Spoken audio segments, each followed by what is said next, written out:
Le 7-9, Patrick Cohen, sur France Inter. Bonjour Danielle Simonet. Bonjour. Vous êtes l'une des porte-parole de la France Insoumise, coordinatrice du parti de gauche et candidate aux législatives à Paris. Un commentaire d'abord sur les révélations du journal Le Parisien. On en parlait dans le journal de 8h. C'est l'avant-projet de loi du gouvernement sur la réforme du marché du travail. 8 ordonnances qui prévoient notamment que le contrat de travail, la durée du travail, la santé ou la sécurité du salarié pourront être négociés au sein de l'entreprise. En quelque sorte, l'accord d'entreprise deviendrait la norme principale. Cela confirme vos craintes ?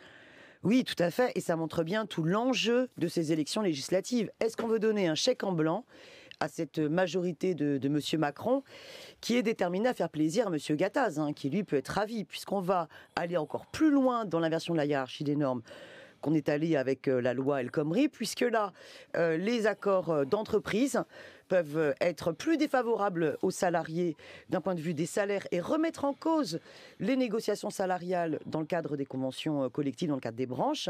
C'est extrêmement grave. On peut aussi revenir sur le cadre de la loi dans le cadre des accords d'entreprise, sur les conditions, par exemple, de la durée d'un CDD, par exemple, sur les conditions de renouvellement, sur les conditions même des licenciements. Donc on est là sur une remise en cause des droits des salariés acquis, conquis, pendant un siècle de lutte, que ce soit dans le cadre de la loi, que ce soit dans le cadre des conventions collectives. On est vraiment sur une violence sociale sans précédent que veut imposer M. Macron, avec en plus un déni démocratique à tout point de vue. Parce que la méthode où M. Macron a voulu nous faire croire qu'il était vraiment l'homme du dialogue, finalement, avec les organisations syndicales, il n'a pas discuté de ces éléments-là. Et en plus, la plateforme leur sera proposée cette semaine aux syndicats, oui, en l'occurrence. Mais donc, les premières discussions, bien sûr, et surtout ça va avoir lieu au plus tard pour que vraiment les citoyens dans les législatives n'aient pas les éléments de ce débat-là. Qu'il n'y ait pas un débat dans le pays à ce niveau-là. On en débat là ce matin. Oui, mais enfin, je veux dire, vous avez vu, c'est dans quelques jours. Je veux dire, c'est dans quelques jours. Donc, M. Macron a tout fait pour enfumer la population jusqu'ici. Bien. Et surtout, il s'engage à légiférer par ordonnance. Ça veut dire un recours pire que le 49.3. C'est pire que le 49.3 ? Mais bien sûr, c'est un débat, il y a une loi d'habilitation qui sera débattue. On va bâillonner le Parlement pour aller extrêmement vite avec l'ensemble des ordonnances qui vont être proposées. Donc on est vraiment sur l'aggravation du déni démocratique que peut permettre la Ve République. Au niveau de l'entreprise, Danielle Simonet, pour conclure un accord, il faut un accord majoritaire, c'est-à-dire un accord signé par un ou plusieurs syndicats représentant au moins 50%, au moins la moitié des salariés. Vous ne leur faites pas confiance ? Vous savez, on sait pertinemment qu'à l'échelle d'une entreprise, le rapport de force est plus défavorable aux salariés que lorsqu'on est dans des négociations beaucoup plus globales, que ce soit la loi qui protège, que ce soit les conventions collectives. Et c'est bien pour ça que M. Macron veut imposer ce type de réforme. Et c'est bien pour cela que le patronat, le MEDEF, veulent absolument aller encore plus loin dans l'inversion de la hiérarchie des normes. Vous avez du coup, au niveau de l'entreprise, un chantage à l'emploi qui se fait. Imaginez la situation, on va dire quoi aux salariés ? Oh, la situation n'est pas si simple, tout en leur cachant que pour les grandes entreprises, la situation se porte très bien du point de vue de la rétribution des dividendes aux actionnaires. Ces 10 dernières années, c'est une augmentation de 40%, on ne peut pas le dire pour aucun salarié de ce pays. Mais on va leur dire quoi ? Accepter qu'on remette en cause la rémunération, accepter qu'on remette en cause les conditions du contrat de travail, la durée légale du travail, sinon on va supprimer les emplois. C'est comme ça, on sait pertinemment que c'est comme ça que ça va se passer.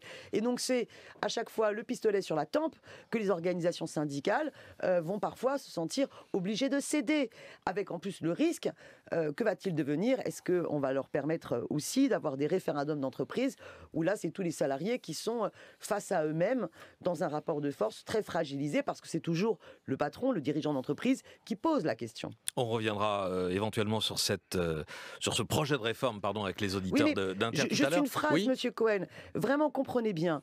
L'enjeu de ces élections législatives, c'est donc soit on continue à casser et à remettre en cause ces acquis historiques, soit au contraire, en votant pour les candidats de la France Insoumise, on s'engage sur l'abrogation de la loi El Khomri et on s'engage au contraire à donner plus de droits aux salariés. Je pense qu'on a besoin de progrès social et qu'il est possible d'en conquérir. Autre axe de campagne de la France Insoumise, la transition écologique. Quelle réponse, quelle réplique faudrait-il donner selon vous à la décision de Donald Trump de se retirer des accords de Paris ? Alors, déjà on voit qu'il ne suffit pas d'une poignée de main. pour changer le cours de l'histoire. Par contre, il faut des actes concrets. Monsieur Macron a dit dans une phrase qu'il n'y avait pas de plan B. Mais il faudrait encore qu'il ait un plan A. Moi, ce que je ne peux que conseiller à M. Macron et à sa majorité, c'est que pour s'engager clairement pour le climat, c'est-à-dire s'engager clairement pour défendre notre écosystème, eh bien, que le gouvernement Macron s'engage à ne pas signer les accords du CETA. Vous savez, cet accord de libre-échange avec le Canada, qui va permettre à des multinationales de remettre en cause eh bien, les réglementations de protection environnementale et sociale. C'est pas ce que disent les promoteurs du CETA. Eh bien sûr, évidemment, ils vont pas vous dire que c'est un accord complètement catastrophique qui va permettre aux multinationales d'ester en justice les États et les collectivités pour considérer que c'est une entrave à la concurrence. Les normes environnementales européennes. Les pesticides, que d'interdire les OGM, que d'interdire par exemple l'extraction des gaz de schiste. Il faut au contraire s'engager clairement là-dessus et s'engager à sortir du nucléaire, à sortir des énergies carbonées, pour faire du 100% d'énergie renouvelable. Le nucléaire n'est pas carboné, Daniel Simonet. Comment ? Le nucléaire n'est pas carboné. Non, bien sûr, mais je le mets aussi dans le même pot commun sur l'enjeu de la transition énergétique, parce qu'on veut nous faire croire que le nucléaire, c'est une bonne chose, parce que justement, il n'y a pas de problème d'émissions de gaz à effet de serre. Or, le danger pour notre planète et notre écosystème est tout à fait réel, hélas, et encore bien plus grave. Donc il faut absolument s'attaquer aux deux, et donc assumer une politique d'investissement public, ce que nous défendons dans le programme L'Avenir en commun. Parce que si vous n'investissez pas dans la transition énergétique pour passer au 100% d'énergie renouvelable, alors tout votre discours sur le climat, c'est que de la com. Mais il faut aussi assumer de la sobriété énergétique. L'idée relayée par Pascal Canfin du WWF d'inscrire les objectifs des accords de Paris dans la Constitution française, on en parlait tout à l'heure avec Thomas Legrand, c'est une bonne idée ? Oui, nous défendions l'idée qu'il fallait inscrire dans la Constitution une règle verte, et nous continuons à défendre cela. C'est vraiment prendre conscience qu'on ne peut pas prendre à la Terre plus que ce qu'elle n'est capable de régénérer. Après, les problèmes des accords de la COP21, c'est qu'ils ne sont pas contraignants. Et qu'aujourd'hui, c'est absolument pas suffisant. Ils ne font pas l'objet de sanctions, pour être plus précis. Mais oui, mais c'est ça la contrainte, vous savez, c'est ça. Il aurait dû y avoir des sanctions. S'il n'y a pas véritablement de sanctions, il n'y a donc pas de contrainte. Il y a un engagement quand même. Oui, mais sans contrainte. Donc, ça peut tout à fait en rester aux incantations et rester du pipeau. Donc, il faut des actes clairs, et il faut aussi s'engager à arrêter tous les projets, les grands projets inutiles imposés, Notre-Dame-des-Landes, je pense aussi à Europa City, je pense à un bon nombre d'usines d'incinération qui sont prévues, qui vont donner des milliards à Suez et qui vont à l'encontre des enjeux écologiques. Il y a un autre grand projet auquel vous êtes opposé, Daniel Simonet, vous êtes la seule membre du parti de gauche au Conseil de Paris, c'est l'organisation par la Paris des JO 2024, c'est au nom de l'impératif écologique ? Notamment, entre autres. Mais vous savez, le problème des Jeux Olympiques, sous leur forme actuelle, par ailleurs qu'ils soient organisés par la France, par Paris ou par d'autres pays, hélas, c'est la même chose. Oui, si c'est pas pareil, ça sera ailleurs. Exactement. Mais donc le débat que moi je souhaite porter, c'est que les Jeux Olympiques, sous leur forme actuelle, eh bien, sont une énorme gabegie économique, puisqu'on est sur des jeux du gigantisme, et qui, certes, vont enclencher des investissements et des infrastructures, d'équipements sportifs et en matière de transport, mais qui ne correspondent pas aux besoins urgents de la population. En matière de transport, la priorité pour les JO olympiques, c'est de relier les centres olympiques, le village olympique et les grands aéroports. Or, la catastrophe au niveau du transport, c'est notamment la desserte fine interbanlieue, interquartier. En termes d'équipement sportif, on va faire une piscine olympique dans le 93. Or, ce qu'il faut, c'est beaucoup plus de piscines à taille humaine, voilà, qui correspondent aux besoins d'équipement public dans chacune des zones de vie. Donc pour chaque établissement scolaire. C'est le projet qui est présenté que vous combattez, ou c'est par principe l'avenue des JO ? C'est par principe l'organisation des JO dans leur forme actuelle, qui sont une énorme gabegie, bien souvent anti-écologique, antisociale, et c'est les peuples in fine qui payent la facture. Sauf que les peuples pour l'instant ne se mobilisent pas beaucoup. Les pétitions ne font pas recette. Non plus en faveur des JO. Il y a eu un excellent reportage documentaire l'été dernier fait par Arte, qui montrait à quel point ces Jeux Olympiques étaient des éléphants blancs, c'est-à-dire qui coûtent une fortune et que les peuples vont payer très cher en matière de politique d'austérité. Daniel Simonet, France Insoumise, invité de France Inter. On vous retrouve dans quelques minutes avec les appels des auditeurs et dans un instant la revue de presse. France Inter, le 7-9, Intervenez. 01 45 24 7000. Alain nous appelle du Gard. Bonjour Alain. Oui, bonjour France Inter. Bon, pour l'essentiel, évidemment, je suis assez d'accord avec Daniel Simonet. Donc je précise, ça fait quelques années que je suis membre du Parti communiste, là j'habite dans le Gard. En 2012 et en 2017, sans état d'âme, comme beaucoup de mes camarades, j'ai voté Mélenchon. J'ai fait la campagne en 2017 avec des dizaines et dizaines de copains dans le Gard pour l'élection de Jean-Luc. Donc le résultat des 20% du premier tour me satisfait pleinement. Par contre, je suis complètement désolé, pour pas dire plus, de la position de nos amis de France Insoumise par rapport à des candidatures communes, qu'on aura pu avoir dans un maximum de circonscriptions pour mener la bagarre contre Macron, la droite et l'extrême droite. C'est inadmissible. Je veux dire que dans le Gard, nous avons retiré une de nos candidates pour pas ajouter à la division, face à Collard, qui est quand même un personnage nauséabond du Front National, et même là, on n'a pas pu obtenir une candidature commune. Donc vous m'excuserez, Daniel, mais moi je vais vous dire très franchement, Jean-Luc m'a volé mon vote Mélenchon, parce que j'ai pas voté Mélenchon pour en arriver à cette situation. Alors je connais votre réponse, ou ta réponse, ma petite camarade, d'ici là. Pourquoi petite ? Mais je serais pas convaincu. Voilà. Alors, oui, on vous a entendu Alain, et Daniel Simonet vous a entendu sa réponse, votre réponse Daniel Simonet. Alors d'abord, je ne sais pas pourquoi je suis sa petite camarade, mais mon petit camarade. Oh, ça avait l'air affectueux. Oui, tout à fait. Non, mais il faut comprendre la démarche qu'on a faite avec France Insoumise. C'est une démarche qui est de fédérer le peuple à travers un contenu, le programme L'Avenir en commun. Et moi, je salue les nombreux communistes qui, dès le début, sont engagés dans cette dynamique-là, comprenant que la mobilisation était bien plus forte que dans une recherche simplement d'accord d'appareil et d'addition de logos de parti. Et je remarque d'ailleurs que Marie-Georges Buffet, que je suis allée soutenir à La Courneuve, ou Stéphane Peu à Saint-Denis, ou bien les camarades dans le 79, enfin dans plein d'endroits en France, ça se passe extrêmement bien dans cette démarche-là, et tout le monde s'y retrouve. Pardon, c'est très minoritaire. Non, absolument pas. Et d'ailleurs, moi, je veux dire, sur ma circonscription, j'ai beau avoir un candidat communiste face à moi, j'ai des militants communistes qui font le choix d'être dans France Insoumise. Bon, maintenant, on a un désaccord avec la direction du Parti communiste qui, à un moment donné, dans les négociations, a voulu qu'il y ait 50% des circonscriptions qui soient réservées communistes et d'autres France Insoumise. Et puis après, on a essayé au moins de convaincre... voulu se mettre sous la bannière France Insoumise. Voilà, c'était ça la question. Pas être question. dans cette démarche Sous la bannière. Cette démarche fédérer le peuple à travers ce mouvement citoyen, et qui pourtant maintenant essaye aussi dans certains endroits à jouer, et ça c'est bien dommage, à jouer de la confusion, finalement, en essayant de mettre à tout prix le mot Mélenchon ou l'image Mélenchon. Et parfois même, je vois des camarades communistes qui effacent même le logo PCF. Donc finalement, c'était pas tant un problème que ça pour eux. Bon, donc on n'y est pas arrivé, c'est dommage. Moi, j'aimerais vraiment vous convaincre. Regardez ce qui se passe, par exemple, à Évry. Manuel Valls était dans le dernier horoscope.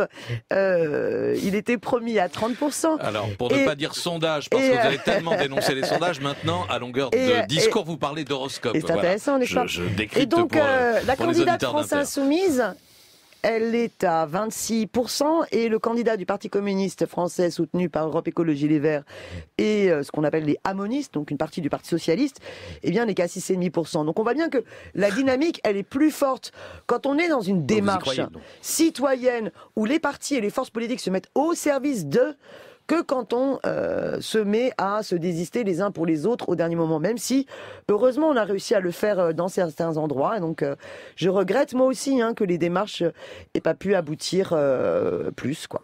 C'est l'assurance d'un affaiblissement final, forcément, non, parce si que vous êtes regardez, en concurrence. l'affaiblissement, c'est l'affaiblissement final en ce moment du Parti socialiste, Oui. beaucoup plus que de la France Insoumise, qui garde une belle dynamique sur le terrain extrêmement forte.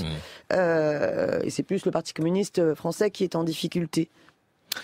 Jo de Tolvon est en ligne avec nous. Bonjour.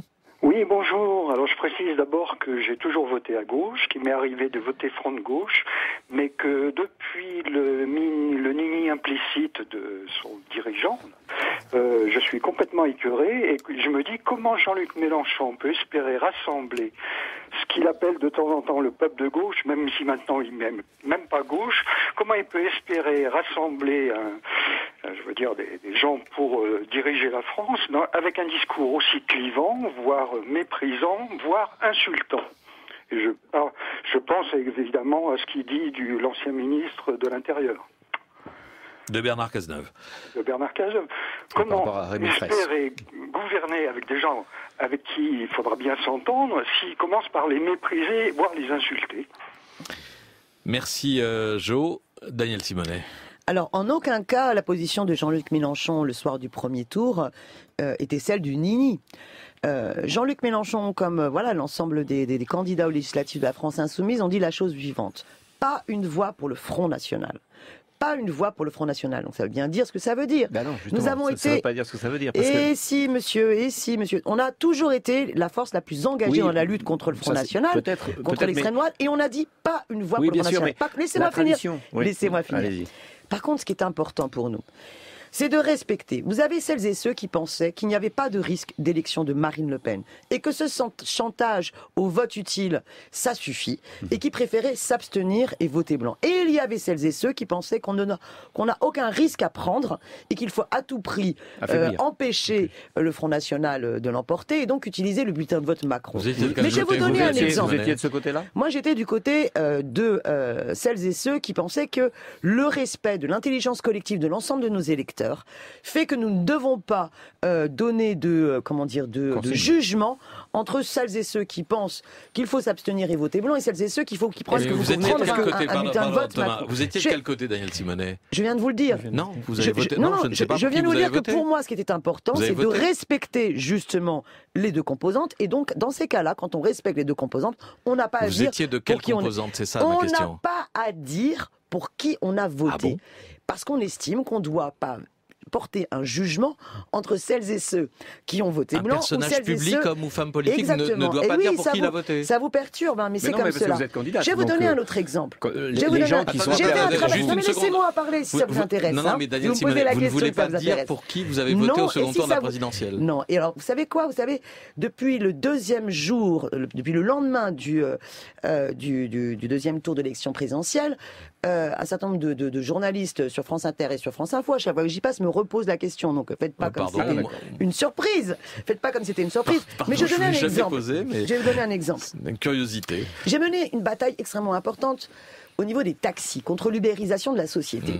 S'il y a bien une profession qui ne supporte pas l'idée de la politique de Macron, parce qu'ils savent pertinemment que c'est eux qui vont le payer, avec y compris des suicides dans la profession, parce qu'à un moment donné, l'ubérisation, c'est la mort du taxi dans ce pays, d'accord ? En ce moment, vous avez un certain nombre de taxis qui sont dans une telle situation de crise économique, parce qu'il y a non seulement la chute de leur clientèle, mais la chute de la valeur de leur licence.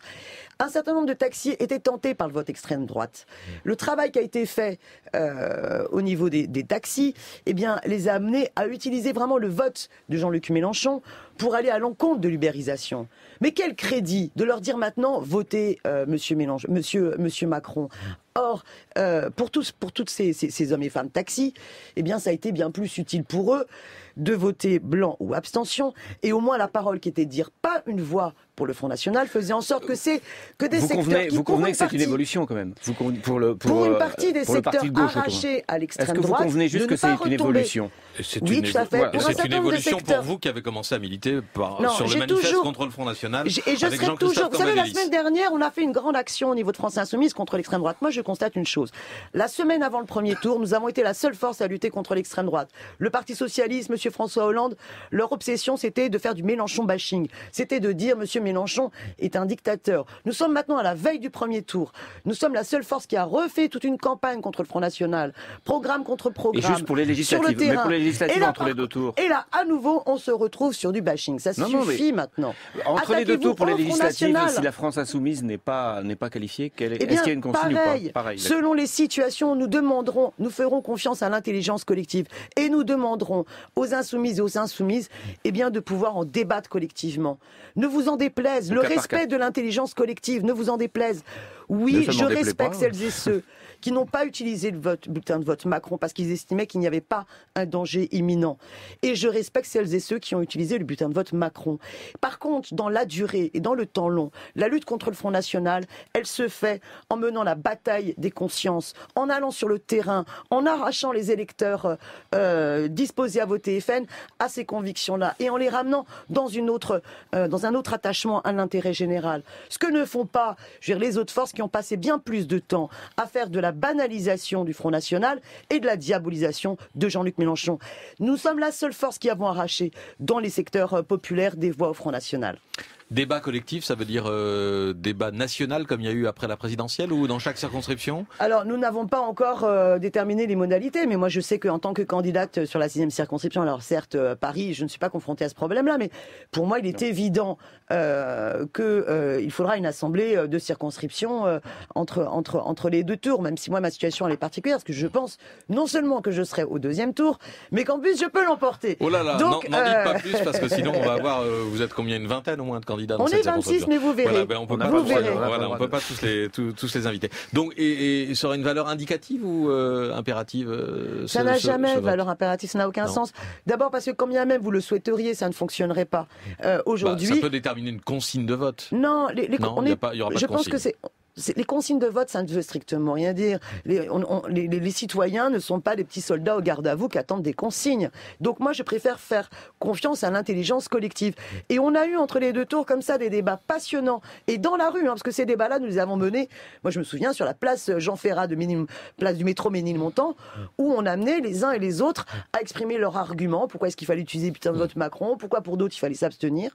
Et là, c'est à ce moment-là que le peuple, il élève sa réflexion collective, Daniel pas avec Simonet. des injonctions, des donneurs de leçons, des antifascistes qui le sont uniquement quand il s'agit de faire battre l'autre gauche et de faire élire les tenants du système qui sont les responsables de la montée de l'extrême droite. Daniel Simonet, on marque une pause avant d'accueillir Augustin Trapenard et de retrouver Sophia Ram.